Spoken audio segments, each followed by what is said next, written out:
Okay, so next topic tayo and the last topic, mainit na gusto nating i-address ngayon, yung mga usapin tungkol sa pagtatatag ng caretaker government, coup plots, destabilization, military junta at saka military civil junta. Una natin na paliwanag, Attorney Harold, ano ba tong mga iba-ibang caretaker government, coup plots, destabilization, military junta sa batas? Puro panggulo lahat yan. Wala yan sa konstitusyon. Yung sinasabi nilang caretaker government, there is no such thing as a caretaker government. Hindi yan yung language ng constitution at kahit sa history walang ganyan. Pero yung military junta, ginagawa yan sa Myanmar, ginagawa rin yan sa France. Usually, nanggagaling yan sa coup d'etat. Coup d'etat, meron ngang definition, krimen nga ang coup d'etat sa ating revised penal code. Kapag swift seizure ng government power, usually through military means. So swift, mabilisang pag-agaw ng kapangyarihan. Pero hindi yun sinusuportahan ng ating konstitusyon kasi fundamentally ang konstitusyon natin democratic and republican. Ibig sabihin ang power ay nanggagaling sa taong bayan, hindi na nanggagaling sa military. Kaya illegal yun kapag nagkudeta ka. Kapag sinasabing military, junta literally means parang committee or meeting, parang group of people that would lead the country after usually a coup d'etat. Kapag isang tao lang yung gusto mong mamuno tulad ng ginawa ni sino na yun, yung nasa Libya dati na pinatay na rin. Gaddafi. O yun, military strongman ang tawag doon. Kasi isang tao lang. Military dictatorship. Pero kapag military junta, military group of people, military committee. So yun, nanggagaling siya sa coup d'etat. Pero kapag gusto nilang mag-coup d'etat, na problematic yan kasi una sa lahat, kung gusto nyong gawin yan, siguraduhin ninyong matatapos ninyo yan hanggang sa huli. Ginawa na yan ni Trillanes noon kay GMA. Kung hindi nyo naman kayang panindigan yan at wala kayong lakas at hindi ninyo more or less ma-assure ang victory, wag nyo nang gawin yan dahil maninira lang kayo ng 5-star hotel. Maninira kayo ng maraming kagamitan at ipapahamak ninyong maraming tao, baka mamatay pa kayo at mas lalo ninyong guguluhin ng Pilipinas at madidistract tayo sa mas maganda sigurong paraan para magpatupad ng pagbabago. Sabihin ko sa inyo, ang pagbabago natin nung nagawa natin nung nakaraan, EDSA 1, EDSA 2, and I think yung circumstances ngayon is warranting the same call and the same aggregation of power to demand a change in our administration. Sa akin, ang take ko dito, no, lahat tayo gusto natin pagbabago sa ating bansa. Pero we have to do it democratically and properly within the Constitution. Dahil pagka umalis tayo sa Constitution, then it's going to be a wild, wild west and for everybody's taking to. Ibig sabihin to, palakihan na lang tayo ng grupo, padamihan na lang tayo ng barel, palakasan na lang tayo ng boses. Civil war po yan. Lalo madudurog tayo dyan, malulusaw tayo dyan, mamamatayan tayo dyan.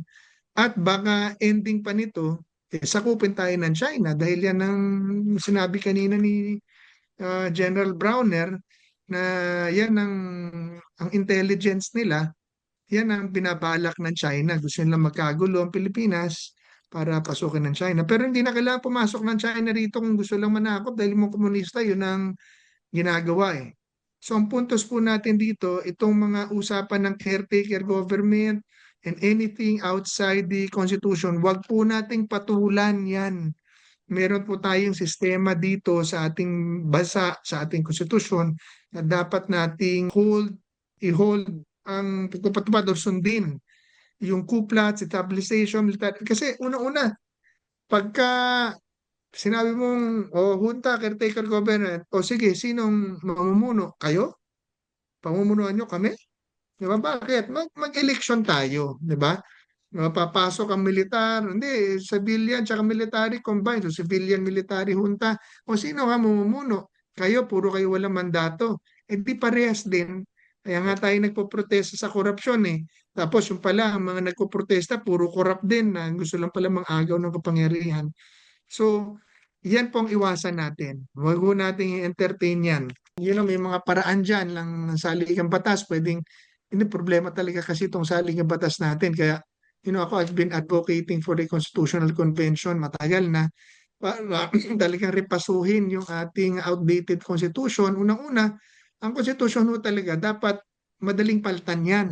Dahil Pag hindi mo mapalitan yan, paano kung gaya ngayon, wala namang cellphone noong 20 years ago, wala namang internet, walang impormasyon na dumadaloy as fast as it is doing now. And so ibig sabihin, yung mga batas natin, hindi na talaga compatible or hindi na talaga akma sa panahon ngayon. Kailangan ng baguhin. Pangalawa, yung ating konstitusyon at ang ating batas, as I've said, ba't ang hirap-hirap ng ating bansa ngayon?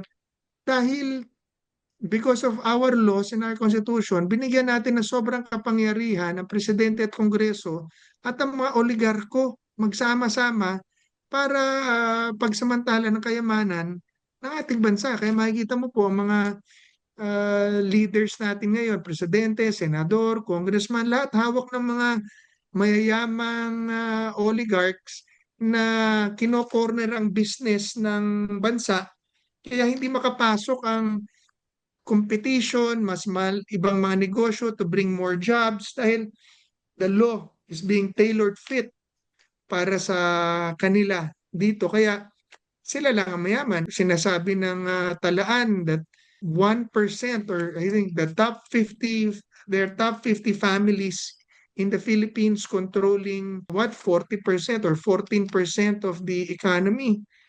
And the rest is walang trabaho. So, iyan po, kailangan natin baguhin yan. And paano nila na-exercise yung ganyang klaseng abuso? Through politics and political powers also. Pag hinawakan nila ang congressman, ipinasok nila ang pera nila sa kongreso, or ginamit nila ang pera sa presidente, sa kampanya sa mga senador, hindi na sila mapaalis. Lahat ng batas, hawak na nila. Hindi na pwede pumasok ang ibang telecommunications, hindi na pwede pumasok ang ibang developers, hindi na makapasok ang ibang mga technologies na you know, will improve the lives and give jobs to the Filipinos. Wala, dahil kinorner na lahat. Tingnan niyo po sino mga nasa likod ng mga partido all over the Philippines, all tycoons. And kaya kahit ngayon na naghihirap ang buong bansa, ang sabi ng report, tumaas daw ng 6% ang kita ng mga malalaking tycoons for 2024. And yet, walang trabaho, walang negosyo, bagsak ang ekonomiya, mabagsak ang dolyar. Yun ang problema. We really have to touch and the constitution, change it, but let's do it properly. Huwag tayong yung gera-gera na lang tayo. Kalokohan po yun, kapatid. Kaya itong mga nag-iisip po ng mga caretaker government, coup plots, destabilization plots, junta, wag ho nating pakinggan, wag nating pansinin. Let's all abide and follow the law. Hold people accountable. Pakulong natin yung dapat ikulong. But then, sa pagpapalitan ng gobyerno, involve natin ang lahat. Magbotohan tayo, di ba? Tapos mag-hold tayo ng convention. Tsaka ang rito talaga, pag sisimulan nito, Attorney Harold, yung pinanglalaban mo nung una pa talagang itong COMELEC at bilangan ng boto dapat maging tama, totoo at magkaroon ng integridad dahil pag nababayaran ng COMELEC wala na hong mangyayari sa atin. But, things can change. Pag pinalitan natin ng gobyerno or pinalitan natin ng Pangulo, palitan na rin natin ng COMELEC chairman, COMELEC commissioner at let's remove this power na siya lang ang pwede magbilang ng national tapos hindi natin alam yung makina kung ano ba talaga yan. Yun, that's my take. Ikaw, Wow, Attorney. wow, that's some perspective. Greco, kantsawan natin si Sara. Kapag mag-declare yun ng revolutionary government, magkakaroon tayo ulit ng second look sa ating constitution. I think ang nangyari sa first constitution was, kung titignan mo yung mga journals nila nung nagde-deliberate sila ng mga provisions ng 1987 constitution, lahat involved And lahat may sinasabi. And lahat ina-accommodate. Yun ang problema. Lahat ina-accommodate. Kapag nagkaroon na ng air na kind and friendly and accommodating, ang isang convention, talagang magluluto ka talaga ng kare-kare na ang daming rekado at hindi mo alam yung lasa pagdating sa huli. Kasi in-accommodate mo lahat. Ang maganda is dalhin mo yung maraming utak, katulad ng isang perspective mo, Maraming insightful na perspectives. Paghalu-haluin mo silang lahat, iba't ibang direksyon, pero dapat yung air is debate. Dapat yung air is naglalaban-laban, hindi dapat accommodating para ma-distill yung tama at totoo at magkaroon lang tayo ng simple at klaro at madaling i-implement na constitution. Feeling ko, Greco, kapag magkakaroon ng constitutional convention ngayon, kapag nagkaroon ng revolution, isa ka sa mga delegates doon. Oh, talaga bro. Iyon ang gusto nating gawin to, you know, strengthen freedom, strengthen liberty, and make lives better for the Filipinos. Lugi ho talaga tayo dito. Hawak ng politiko at hawak ng mga tycoons ang resources at kapangyarihan. Kaya ho naghihirap ang Pilipino. That's why we have to get our acts together. Tayo po magkampi-kampihan dito dahil tayo ang argabyado. But then, ang wina-warning ko lang namin ni Harold, let's follow the law, follow the rules, huwag ka sumakay sa komunista, huwag ka sumakay sa mga unconstitutional destabilization plots. At ang gobyerno, hayaan maging malaya ang Pilipino magsalita dahil kaya nga tayo demokratiko eh. Dahil gusto natin, kinakailangan ng demokrasya, ang malayang pananalita, dahil yun ang demokrasya. Dahil pag hindi ka na makapagsalita, kaya kung hindi ka makapagsalita, paano ka pa mabubuhay? Di wala na. Wala ka ng kalayaan. Kung pati ang kalayaan mo magsalita, wala na.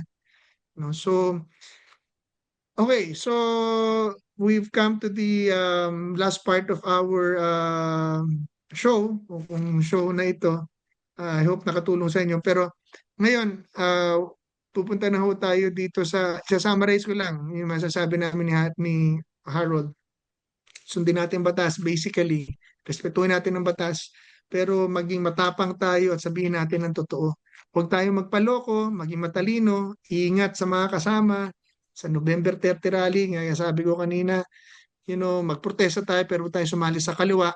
Baka makaya mapahamak tayo. Sabi naman ni Harold, huwag kayong magpaloko, niloko ka na ng syota mo, andyan na ang kabit, sinasabi na sa'yo, tatanga-tanga ka pa rin, ayaw mo pa rin maniwala.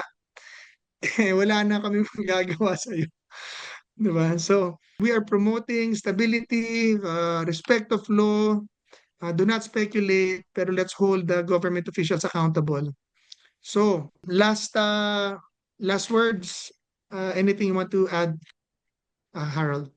Greco, sa history ng Pilipinas, nasa isang critical and significant point tayo ngayon. Kaya tayo, ikaw, ako, at yung ibang mga kasama natin, nahihirapan tayo ngayon kasi tayo yung unang salita na nagsasabi na kailangan natin ng pagbabago. Kasi ang universe naman, laban lang yan sa good and evil eh. Kung minsan sumusobra ang evil eh. Pag hindi mo lalabanan yung evil, ma-overcome ang buong universe at evil ang mamumuno at magdurusa tayong lahat. Kaya meron parating unang matapang na boses dapat na sumigaw at magsalita. Yung isang bagay na takot ang madla na sabihin kaya binubulong lang nila. Ikaw yun, Greco, ikaw yung sumisigaw. Ako, ini-strive ko rin na sumigaw at marami rin taong bayan ngayon na gustong sumigaw. Kaso nga lang, nahihirapan tayo dahil marami pa rin sa ating mga kababayan ang takot at nalilito at hindi malinaw ang kanilang pag-iisip. Kami na po mismo ang nagbibigay ng liwanag sa inyo. Ang history na ito ay mahuhusgahan lamang sa hindi na nating maitatangging katotohanan na malawak ang ginawang pagnanakaw. At ang pagnanakaw na iyon ay under supervision, direction and control, encouragement and direct participation ng ating Pangulo. Kung ikaw ay isang tao na gusto mong i-seize ang iyong destiny, ang iyong kapalaran, ang iyong fate sa bansang Pilipinas, mahal mo ang iyong bayan, respetuhin mo ba ang sarili mo at ikokomprantahin mo ang malaking kademonyohan na nasa harap natin ngayon? Huwag na po tayong manghina. Huwag nating talikuran ang malaking tawag na nasa harap natin ngayon. Harapin natin, maging matapang tayo. Dahil sa bandang huli, history lang ang magja-judge sa atin. At ang istoryang ito ay magwawakas lamang sa mga boses na nagsabi na ayaw na naming magpaloko, gusto na naming itong itigil, kaya kami ay nananawagan na ito na ay tumigil na po. Kapag ang itong oportunidad na ito ay pinalagpas natin, magiging parang speed bump lang ito sa history ng Pilipinas. At habang buhay tayong mamumuhay ng walang dignidad at ilang administrasyon at taon pa ang hihintayin natin para magkaroon ulit ito ng ganitong oportunidad, kung kailan ang damdamin ng tao ay malakas at lahat sila ay handang i-justify at suportahan ng ganitong panawagan para once and for all ay meron ng pagbabago sa bansang Pilipinas. Kaya mga kababayan, tapangan po ninyo, suportahan po ninyo ang mga nauunang boses na matapang na nagsasalita ngayon sa inyong harap na hindi nila itinatanggi ang katotohanan na tayo ay dapat nang humakbang para wag nang magpatuloy ang pagnanakaw na ginagawa nila sa atin. Kaya kung ano man ang mangyari sa November 30, kayong mga leader ng mga organization, groups, color, tribes, at mga political affiliations, maggalingan ninyo.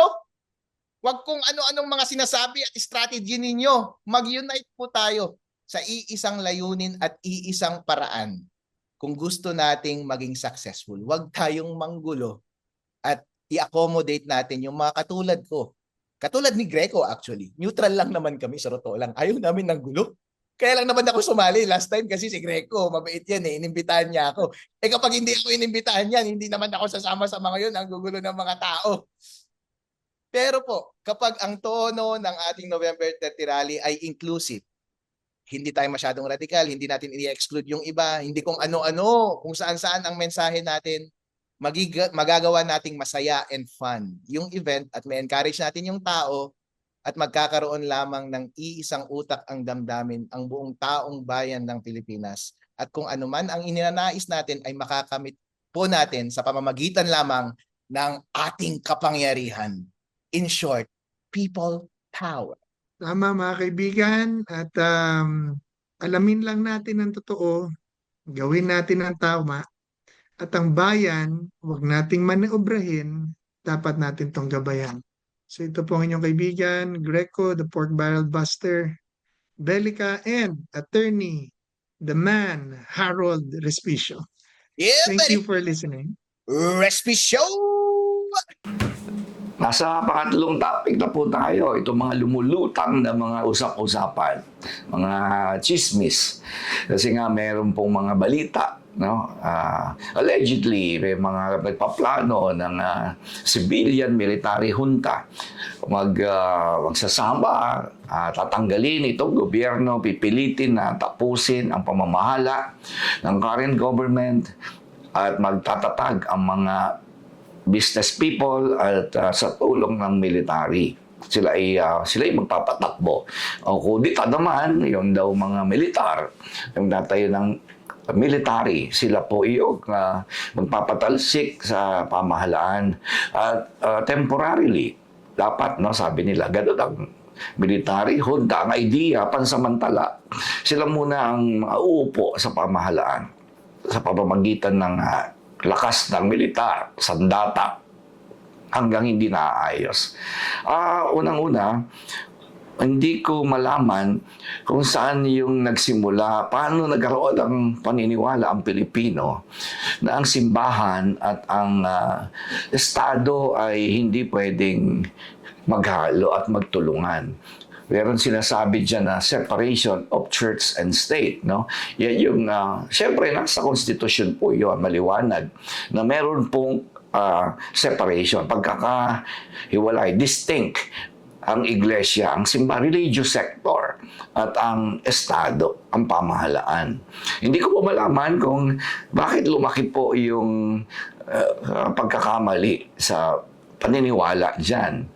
Ang naging paniwala kasi dyan sa Pilipinas, nung matagal na panahon ko nang nadinig, hindi daw pwede pag ikaw ay Christian, pag ikaw ay may religion, pag ikaw ay pari, ikaw ay pastor, ministro, wala tayong pakialam sa nangyayari sa politika. Wala akong ganon. Hindi ko ganon ang sinasabi ng konstitusyon. At kahit sa Bible, ang mga propeta po ng Diyos ay nagbibigay ng gabay sa mga hari, sa mga presidente, kumbaga, sa panahon na ito. Sasalita sila kapag ang mga hari o mga namumuno sa pamahalaan ay lumilihis at hindi na sumusunod sa kalooban ng Diyos. Kaya kung magbabasa po kayo ng Biblia, marami pong propeta ang pinugutan ng ulo, pinatay, dahil nga po ang mga hari ay matigas ang puso. Pero kahit ganun pa man, ay hindi yun umiigil, no? Sa bawat henerasyon, mababasa po ninyo na ang papel, ang ating pong katungkulan bilang mga tagapagsalita ng Diyos. Yun ang ibig sabihin po ng propeta eh. Hindi propeta na ikaw ay nakuhula o ikaw ay gumagawa ng mga himala. Ang ibig sabihin po niyan, ang mga pastor po, isang papel po namin ay magsabi na kung ano yung maling ginagawa na ng pamahalaan at dapat makarating sa mga namumuno ng buong tapang, hindi tayo natatakot. Tapos sabihin na kung ikaw mayor o chairman or governor, mali ang ginagawa mo. Yun po ang mandato ng iglesia, ng mga pastor. Pero ang nangyari nga po ay nawala na po, na walang nagpapaliwanag at pinabayaan na lang na ang mga Pilipino ay maniwala doon sa kamalian na yon, na hindi kailangan tahimik ka. Kaya ngayon sa panahon nga natin ngayon, nakalulungkot po ako na may mga kapatiran na alam ko, ayaw nilang kumibo, ayaw nilang makialam. No, may kasabihan nga po akong alam na kung gusto mo na magtagumpay o masama, ay wala kang gagawin kundi yung mga mabubuti ay tumahimik lang. Parang kinukonsinti mo na lang, wala kang nakikita, wala kang nadidinig, hindi ka na magsasalita. Meron po tayong karapatan. Again, balik po ako sa punto, ibig sabihin, ang mga transition government ay yung military junta, ang mga civilian military junta, wala po yan sa kautusan ng gobyerno. At hindi po yan pinapayagan ng Diyos. Ang pinapayagan po ng Diyos ay yung pong constitutionally, okay, na delegated by the people. Inupo ng tao. At ang tao lang din po ang pwede mag-alis. Kasi meron na po tayong karanasan, EDSA 1, EDSA 2, dahil yun ay pinayagan, although yun ay extra-constitutional. Extra-constitutional, pero hindi po masasabi illegal dahil ang tao na po. Kasi ang pamamahala at kapangyarihan ay galing sa tao. Ito, ginamit po ng Diyos ang tao. Kung mababasa po ninyo yan sa unang Samuel, sa Bible po tayo, no? Bilang pastor. Ano po ang basis ko diyan? Ang Israel po ay humingi ng hari. No? At sabi nila sa Diyos, bigyan mo kami ng hari. So tao po ang humingi ng hari. At nakita po dati yun, nilagay si Haring Saul. Malinaw, no? Ang tao po ay pinakinggan ng Diyos. At nung ang tao po at ang hari, yung hari po na hindi na po sumusunod sa Diyos, yung hiningi ng tao na hari, siya na yung sumusuway sa Diyos. Ang Diyos po ang nagtanggal sa kanya.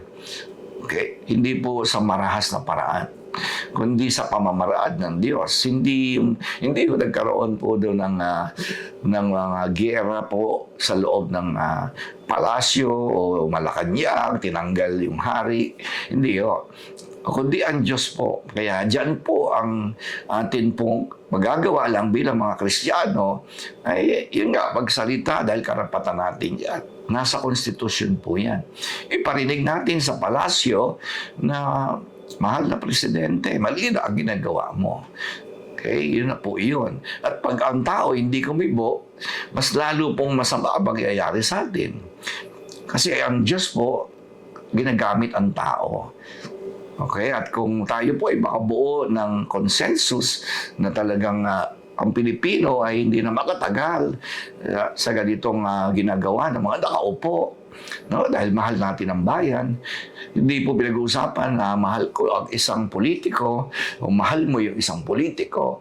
Mahal natin ang bayan. Yun ang iniingatan po natin na ang mga tao na may kanya-kanyang political agenda or color ay sila po yung maging maingay tayo na nagmamahal sa bayan ay hindi kikipo.